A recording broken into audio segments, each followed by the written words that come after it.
मित्रों नमस्कार। मैं प्रमोद ब्रह्म भट्ट आपका हमारे नवोत्थान यूट्यूब चैनल में स्वागत करता हूँ। आज हमारे साथ हमारे होम स्टूडियो में आए हुए हैं डॉक्टर किशोर कुमार अग्रवाल जी। आप इतिहास के प्रोफेसर रह के रिटायर हुए हैं और आपका जो डॉक्टरेट है वो स्वतंत्रता संग्राम पे है। आज हम उनसे राम जन्मभूमि में जो रामलला विराजे हैं इसके ऊपर हम आज चर्चा करेंगे। तो पहले तो डॉक्टर साहब आपका बहुत बहुत स्वागत और धन्यवाद कि आप हमको ज्वाइन किए। डॉक्टर साहब पहले बात तो मैं ये पूछना चाहूँगा कि भारतीय संस्कृति के प्राण मर्यादा पुरुषोत्तम श्री राम का जो विग्रह है राम जन्मभूमि में प्राण प्रतिष्ठित हो गया है, इसको आप एक हिंदू मन के नजरिए से और एक इतिहास के प्रोफेसर के नजरिए से कैसे देखते हैं? प्राण प्रतिष्ठा या मंदिर का निर्माण ये निसंदेह सनातन ही नहीं बल्कि समूचे भारत की अस्मिता का सवाल था। हम अपने पुराने गलतियों को सुधारें, यह समाज के लिए और देश के लिए आवश्यक था। अन्यथा यह तनाव आगे बढ़ता तो और ज़्यादा दिक्कत समाज में, देश में हो सकता था। जैसा कि राम को कुछ लेखकों, विद्वानों ने मिथक माना है, जो बहुत बिल्कुल गलत सोच है। राम मिथक हो ही नहीं सकते। अगर राम के मिथक होते तो कई हजार साल से जो उनकी मर्यादा का उल्लेख जो हो रहा है वह नहीं होता। खैर, इस पर हम बाद में चर्चा करेंगे। जैसा आपने कहा कि मूर्ति की प्राण प्रतिष्ठा यह महत्वपूर्ण भारतीय समाज के लिए, भारतीय लोगों के लिए बहुत अच्छा अवसर था, क्योंकि इस समय एक आपसी मेल मिलाप का वातावरण वहाँ पर दिखाई पड़ा। यहाँ तक कि जो मस्जिद पक्षकार थे वे भी वहाँ उपस्थित थे पूरे सुहृदय के साथ, और ये आपसी मेल मिलाप का एक अच्छा मार्ग खोला, जो आगे अगर यह बढ़ता है तो देश के हित में सबसे अच्छा रहेगा। डॉक्टर साहब आप इतिहास के प्रोफेसर रहे हैं और इतिहास जो है वो उसको लेकर के बहुत सारी क्या बोलते अवधारणाएं भी हैं लोगों की। अब मैं आपसे ये पूछना चाहूँगा कि इतिहास लेखन की आखिर चुनौतियाँ क्या होती है? और जैसा आपने पहले भी कहा है कभी कि इतिहास में व्याख्याएं बदलती, इतिहास तो नहीं बदल सकता, उसकी व्याख्या बदल सकती है। तो क्या आप मानते हैं कि शासकों के बदलने से उसकी व्याख्याएं बदल सकती है और क्या इतिहास भी बदल सकता है? इतिहास का की व्याख्याओं से, नई नई जानकारियों से परिवर्तन तो आता है।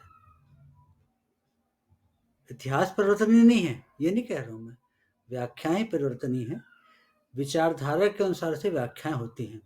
लेकिन महत्वपूर्ण बात यह नहीं है कि व्याख्याएं बदल जाती हैं। महत्वपूर्ण बात यह है कि इतिहास बदलता है कि नहीं। इतिहास नहीं बदलता। जो उसमें जो सोच है, वह सोच जब भी हटता है तो दिन की तरह स्पष्ट हो जाता है, क्योंकि इतिहास एक विज्ञान है और उसको जब सामने आता है जो वास्तविक इतिहास, तो उसको कई जो है प्रयोगशालाओं से गुजरना पड़ता है। और इसलिए इतिहास की भिन्न-भिन्न व्याख्या होने के बाद भी इतिहास तो एक ही रहता है। लेकिन एक बात अवश्य है कि इतिहास के लेखन को सँभल करके करना चाहिए। हर व्यक्ति इतिहासकार बनने का जो प्रयत्न करता है, वह गलत है। क्योंकि वह वह अपने विचारधारा के अनुसार से जब लिखता है, तो इतिहास को एक तोड़-मरोड़ देता है। वास्तविक इतिहास कभी नहीं बदलता, कठोर सत्य रहता है, उसमें कोई परिवर्तन करना, सिर्फ व्याख्याओं का परिवर्तन करना संभव है, इतिहास को परिवर्तन करना संभव नहीं है।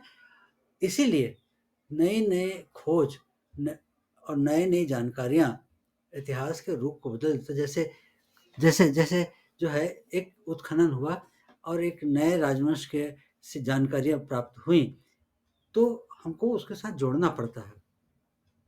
लेकिन कोई पुराना इतिहास बदल जाए, यह नहीं होता। व्याख्याओं के आधार पर, नई जानकारियों के आधार पर उसको पुनर्लेखन अवश्य होता है। उस पुनर्लेखन को इतिहास बदलना हम नहीं मान सकते, क्योंकि इतिहास एक कठोर धरातल पे खड़ा रहता है। पुनर्व्याख्याएं अवश्य होनी चाहिए और होती रहनी चाहिए। जैसे आपने कहा कि शासक के परिवर्तन से, हाँ, शासक का परिवर्तन होना व्याख्याओं को बदलता है, पर इतिहास अलग-अलग विचारधारा के अनुसार से लिखे जाते हैं। बिल्कुल आप ठीक कह रहे हैं कि व्याख्याएं बदलती हैं और बार-बार बदलती हैं वो, पर सत्य एक ही रहता है। जी। सर, ये मैं आपने तो पहले भी इशारा किया, लेकिन मैं आपको बताऊंगा कि कांग्रेस या भाजपा के पहले पूर्ववर्ती जो सरकारें हैं राम को मिथक बताती रही हैं, लेकिन हम छत्तीसगढ़ के वासी हैं और छत्तीसगढ़ को रामायण कालीन कौशल कहा जाता है। कौशल्या माता कौशल की बेटी थी, इस पर भी चर्चा होती रहती। और प्रयागराज के जो प्रशस्ति, प्रयागराज में जो प्रशस्ति का उल्लेख है समुद्रगुप्त का, उसमें भी कौशल का उल्लेख होता है। तो मेरा सिर्फ ये कहना है कि खेत का प्रमाण है, खेत का मालिक, यानी खेत प्रमाणिक है, खेत का मालिक प्रमाणित नहीं है। इसको आप कैसे देखते हैं? आप बिल्कुल ठीक कह रहे हैं कि कौशल राज्य, जिसे दक्षिण कौशल भी कहा जाता है, जो छत्तीसगढ़ है, और यहाँ की पुत्री राजा भानुमंत की जो पुत्री कौशल्या, जैसे द्रुपद राजा की पुत्री द्रौपदी, कौशल की पुत्री कौशल्या, गांधार की गांधारी, ऐसे नाम हमको क्षेत्र के मिलती है। तो मतलब यह क्षेत्र माता कौशल्या का क्षेत्र है और उनके पुत्र भगवान राम हैं। ये बात तो अकाट्य सत्य है। जो मिथक शब्द, जिसके बारे में मैंने पहले भी चर्चा किया था,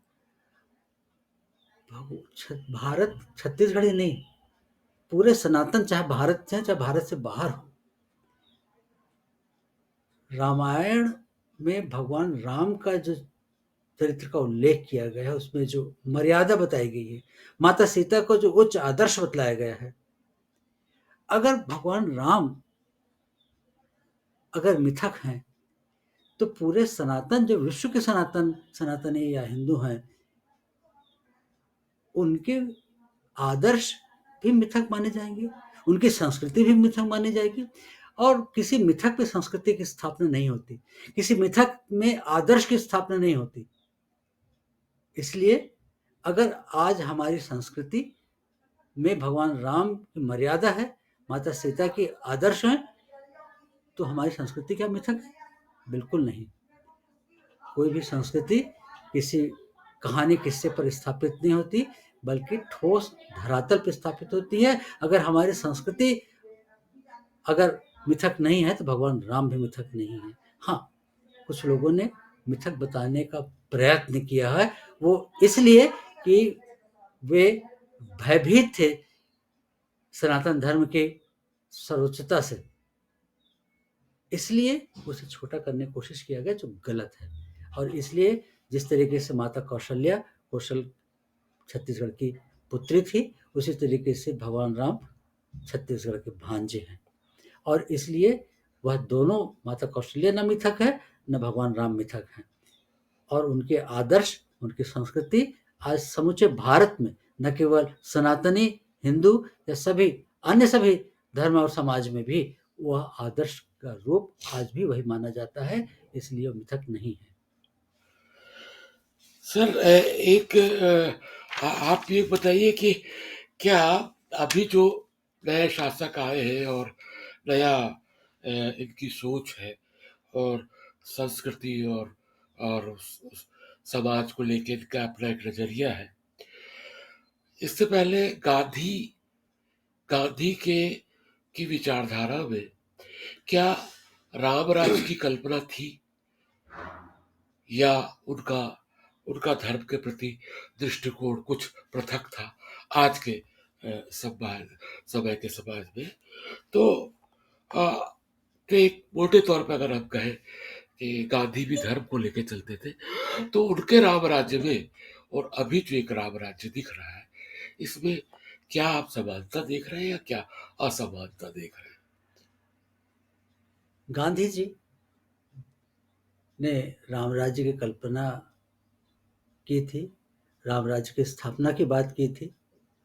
आज भी राम राज्य की स्थापना की बात शुरू से हो रही है, आज से नहीं हो रही है, बहुत पहले से राम राज्य की स्थापना, या जब भी जो है राजनीतिक उथल-पुथल होती है तो बात होती है कि राम राज्य की स्थापना करने की।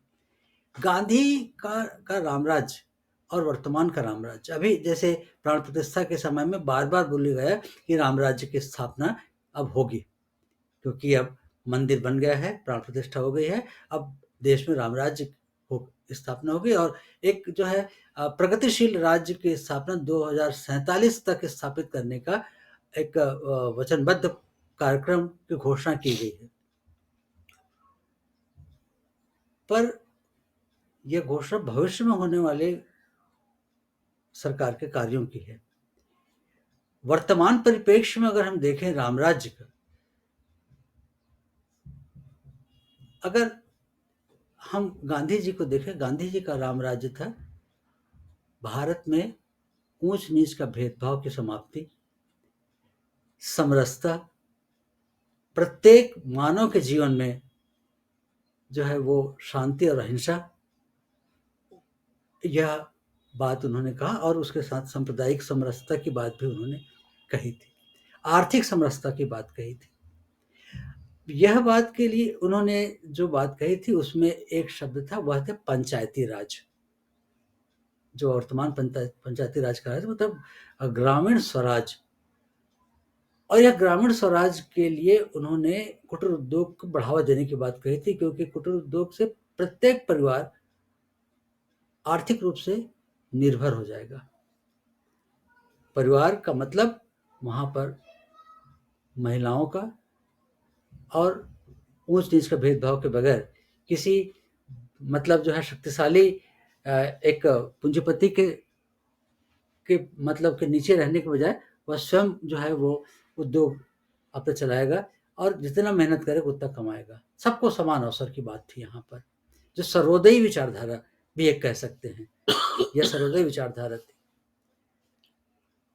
इसमें ये बात सही है कि उस रामराज्य की कल्पना जो की गई थी, जो महात्मा गांधी ने किया था, और वर्तमान रामराज्य की कल्पना में समय और काल में बहुत अंतर है। समय में अंतर है, परिस्थितियों में अंतर है, और इसलिए हम उस बात को नहीं ले सकते, क्योंकि गांधी जी ने तो कुटीर उद्योग की बात की थी और आज तो कुटीर उद्योग के बजाय बड़े-बड़े कल कारखानों की बात होती है। इन कल कारखानों के और कुटीर उद्योग के बीच में तालमेल तो नहीं है।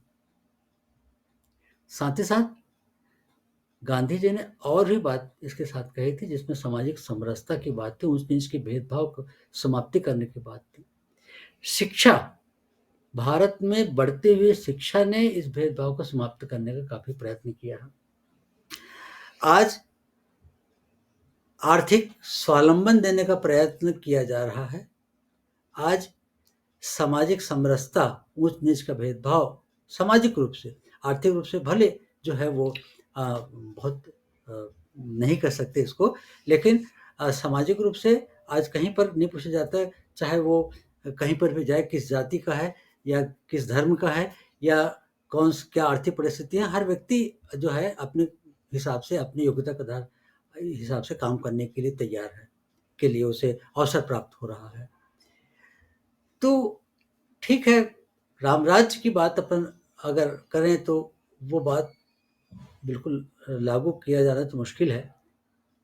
लेकिन उसके साथ एक चीज़ और जो थी, गांधी जी ने अहिंसक समाज की जो कल्पना किया था, वह भी नहीं मिल पा रहा है। इसके पीछे कारण ये है कि समाज में भौतिकवादिता और व्यक्तिवादिता तेजी से बढ़ रही है। भौतिकवादी और व्यक्तिवादिता के बढ़ने पर यह कठिन होता जा रहा है कि गांधी जी जो अहिंसक सर्वोदयी जिस रामराज्य की बात किया था, वो प्राप्त कर पाना। लेकिन हम लोगों को आर्थिक संबल बनाने के लिए और सामाजिक संबल बनाने के प्रयत्न निरंतर किया जा रहा है।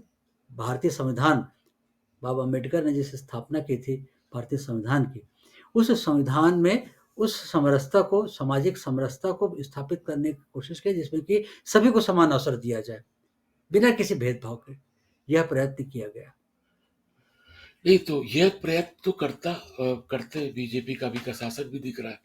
इनकी खुद आइडियोलॉजी जो है वो एकात्म मानववाद है, यानी हर व्यक्ति को एक आत्मा के स्तर पर देखते हैं, जिसको भौतिक, आध्यात्मिक, सब तरह का जिसका पोषण हो। तो खैर उनका भी है, वो भी रामराज्य एक अपने तरह का रामराज्य आ रहा है। रही बात उद्योगों से भी, उद्योग की जगह जो कुटीर की बात कर रहे हैं, आज सामूहिकता की बात चल रही है, एनएसजी वगैरह बहुत सारे कार्यक्रम चला जा रहा है, ये सब किया जा रहा है, तो काम तो हो रहा है सर। लेकिन एक ऐसा लग रहा है कि कुछ जो एक शंका लग रही है, वो ये लग रही है कि कहीं ऐसा तो नहीं है कि अ, कहीं कुछ, आपको ऐसा नहीं लग रहा कि कुछ छूट सा रहा है? रामराज्य तो ये भी ला रहे हैं, लाने के लिए कृत संकल्पित है, और रामलला की स्थापना भी हो गई, हम सब उत्साहित भी है, हम लोगों ने दिवाली भी मनाया। अब मैं मोदी जी के, प्रधानमंत्री मोदी जी की एक बात पर आता हूँ।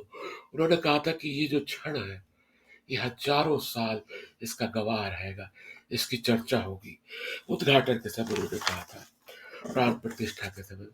लेकिन प्राण प्रतिष्ठा में डेजिग्नेटरीज शामिल हुए, पद शामिल किया गया, मातृशक्ति तो दिखी नहीं। राम का आदर्श, राम ने राजसू यज्ञ भी किया, तो माता सीता नहीं थी तो उनकी मूर्ति स्थापित की सोने की। राम का जब आप, रामलला का जब अभिषेक कर रहे हैं, प्राण प्रतिष्ठा कर रहे हैं, मेरी मातृशक्ति तो नहीं दिख रही है। और जबकि हम जब विवाह करते हैं तो उसमें सप्तपदी में भी यही रहता है। जी। हम इस तरीके से अपनी मातृशक्ति को, अपने सेकंड सेक्स को, अपने माँ बहन बेटियों को स्थान देते हैं। तो क्या इनके राम राज्य में कहीं मेरी मातृशक्ति तो पीछे नहीं हो जाएगी? वैसे मैं ये आपको बता दूं, ये मेरा सवाल नहीं है, ये सवाल मेरी बहन बेटियों की तरफ से आया। बहुत प्रश्न तो निश्चित रूप से आपने जो उस 22 तारीख को जो हुआ उसको देख करके आप बोल रहे हैं। हाँ, ठीक है कि मंदिर की स्थापना जिस उसका आर्किटेक्ट का है, जो उसको बनाने का जो जो टेक्नोलॉजी है, उससे आज जिस तरीके से प्राचीन टेक्नोलॉजी का उपयोग किया गया, उन्हीं टेक्नोलॉजी का उपयोग किया जिसके जिसके कारण से आज हमारे देश में हज़ारों साल पुराने मंदिर सुरक्षित रखे हुए हैं। तो ये निश्चित रूप से ये अगर कहा जाता है हज़ारों साल के सुरक्षित रखा गया है, तो टेक्नोलॉजी की बात है। तो उस टेक्नोलॉजी का जो पुरानी भारत की टेक्नोलॉजी उसको उपयोग किया गया। उसमें मतलब जो बेल का गुदा और इस तरह की चीज़ों को उपयोग की गोंद आदि का उपयोग करके उसको जोड़ा गया। तो इसमें कोई दो राय नहीं है कि उस टेक्नोलॉजी से हज़ारों साल तक के मंदिर का स्ट्रक्चर ठीक रह सकता है, सही रह सकता है। दूसरी बात, बहन-बेटियों के आने की जो बात है वो जो है वैसे आपको बता दूँ कि हँसी मेरे को इसीलिए आई कि वहाँ पर योगी राज जी थे जो जिनके अविवाहित थे, भागवत जी थे वो मतलब अनमैरिड हैं, मोदी जी लगभग अनमैरिड हैं। तो तीनों जो है छड़े तीनों ऐसे लोग थे जिनको जो पत्नी विहीन लोग थे, तो आप इसलिए शायद हो सकता है कि आप, लेकिन राज्यपाल जो है, महामहिम राज्यपाल उत्तर प्रदेश की आनंदीबेन तो वहाँ थी। और जहाँ तक कि है अन्य महिलाओं का आने का, तो मतलब जो प्रोटोकॉल होता है, सुरक्षा व्यवस्था होती है, इसकी वजह से भीड़ नहीं आई, लेकिन बाद में हज़ारों महिलाओं ने दर्शन किया और पूजा किया। पूजा पाठ में किसी कोई रोक-टोक नहीं हुआ, कोई कमी नहीं हुई। वो सीएम मतलब प्राइम मिनिस्टर का प्रोटोकॉल का की आवश्यकता थी, कितने वीआईपीज़ लोग थे जिनके प्रोटोकॉल के कारण से, जिनकी सुरक्षा कारण से भीड़ नहीं आने दिया गया। हाँ, एक आप कह सकते हैं जो जो एक कमी जो दिखती है वो कि पुरोहितों में भी महिलाएँ होनी चाहिए। वो एकाधिकार टूटना चाहिए पुरुषों का, कि महिलाओं को भी पुरोहित के रूप में अभी कई जगह हैं, पर वहाँ पर भी एक ऐसा अलग से नियुक्त किया जाए कि हाँ, माता सीता की भी प्रतिनिधि वहाँ पर दिखाई पड़नी चाहिए थी। और जो मैंने बताया आपको कि महिलाओं के उत्थान के लिए तो प्रयत्न निरंतर भारतीय संविधान के तहत किया जा रहा है। आज अधिकांश शिक्षण संस्थाओं में महिलाओं की संख्या, मतलब छात्राओं की संख्या छात्रों से अधिक है। मैं जिस कॉलेज में पढ़ाता था 70% लड़कियां थी, 30% लड़के थे। गांव-गांव में शिक्षण संस्थाएं खुल गई हैं, उनमें लड़कियों की संख्या लड़कों से कहीं अधिक पाई जा रही है। नौकरी में भी आजकल जो है वो जो है महिलाओं को या छात्रा लड़कियों को जो है काफ़ी अवसर प्राप्त हो रहा है। बड़ी संख्या में महिलाएं जो है नौकरी में आ रही हैं। तो अगर महिलाओं को धीरे-धीरे जो है जिस तरीके से आरक्षण दिया गया 30% महिलाओं के लिए, हो सकता है धीरे-धीरे जो है सांसद पे उनका कब्जा हो, तो मोदी जी की जगह पे कोई महिला होंगी, जैसे इंदिरा गांधी, श्रीमती इंदिरा गांधी प्रधानमंत्रित्व काल था रहता तो प्रधानमंत्री के रूप में आए थे मोदी जी तो। उस तरीके से हो सकता है कि अगर इंदिरा गांधी जी किस तरह और कोई महिला हमारे देश की प्रधानमंत्री बने तो वो आ सकती हैं। तो ये पद की बात थी और उस पद में बहुत जल्दी महिलाएँ ऊँचे तक के पहुँचेंगी निश्चित रूप से, और कोई बहुत बड़ी बात नहीं है कि बहुत जल्दी जो है वो महिलाएँ भी पुरुषों के समकक्ष आकर के खड़ी हो जाएँगी। और संसद में जब उनका एकाधिकार रहेगा और मतलब अधिकार बढ़ जाएगा और वो बड़ी संख्या में आएँगे तो प्रधानमंत्री भी बनेंगी वो। और अगला अगर इस तरह से प्राण प्रतिष्ठा होता है तो किसी न किसी महिला प्रधानमंत्री के या फिर महिलाओं के हाथ में हो सकता है। तो चलिए, उम्मीद तो बहुत अच्छी अब है। तो उम्मीद करते हैं, अभी मथुरा मथुरा काशी बाकी है। जी, जी, जी। और मत नहीं, हमारा देखिए, पत्रकारिता का मतलब ही ये होता है कि भविष्य की सुखद कल्पनाओं को लेकर के सवाल करना। बिल्कुल, बिल्कुल मतलब एक और जी, जी। चुभता हुआ सवाल, राम राज्य में कुछ ख्वाहिश ऐसे भी है, कहीं ऐसा तो नहीं है कि इस राम राज्य में फिर से जातवाद उभर आएगा? आप इसको किस नजरिए से देखते हैं? क्या जातवाद का जो दंश है, हालांकि आप अब तो पानी बहुत गुजर गया, फिर भी आप इसको किस नजरिए से, एक इतिहासकार के लिए? देखिए, भारतीय या हिंदू या सनातन परिप्रेक्ष्य में जातिवाद आर्थिक आधार पर था। जो जो काम करता था उस जाति का माना जाने लगा था। आज की तारीख पे ऐसा बिल्कुल नहीं है। हर व्यक्ति अपनी योग्यता के अनुसार काम करने के लिए स्वतंत्र है। हमारा समाज हमारी संविधान भी ये अधिकार दे रहा है, हमारा समाज भी अधिकार दे रहा है, कहीं रोक-टोक नहीं है। सिर्फ यह जो बात तेज़ी से जो उभर रही है, उसका उसका उसका जो मूल बेस है, वो वोट प्राप्त करने की राजनीति है। कौन से जाति के लोग से हमको ज़्यादा वोट मिलेगा, कौन से समुदाय से हमको ज़्यादा वोट मिलेगा, यह इस विचारधारा ने, मतलब अगर जातिवाद स्थापित है, तो उसके पीछे बहुत बड़ा वोट की राजनीति है। अगर हमारे देश के राजनेता जाति के आधार के स्थान पर, धर्म के आधार के स्थान पर अपने कार्यों से, अपने कर्मों से अगर वोट मांगना शुरू कर दें तो जातवाद का भेद अभी समाप्त हो जाए। नेतागिरी करने का बेस ही जातवाद हो गया है। और ये जो मतलब जो है कर्म के आधार पर अगर राजनीति जिस दिन आ जाएगी उस दिन जातवाद का भेद समाप्त हो जाएगा। धर्म से मतलब समाज से तो वो कभी भी समाप्त हो चुका है और संविधान ने तो बहुत शुरू से समाप्त करा किया हुआ है। डॉक्टर साहब आप तक आए इसके लिए बहुत बहुत धन्यवाद। आपने बहुत चमकदार लाइन कही कि सत्य पर संस्कृति टिकी होती है, मिथक पर नहीं। इस वीडियो में बस इतना ही। नमस्कार। नमस्कार।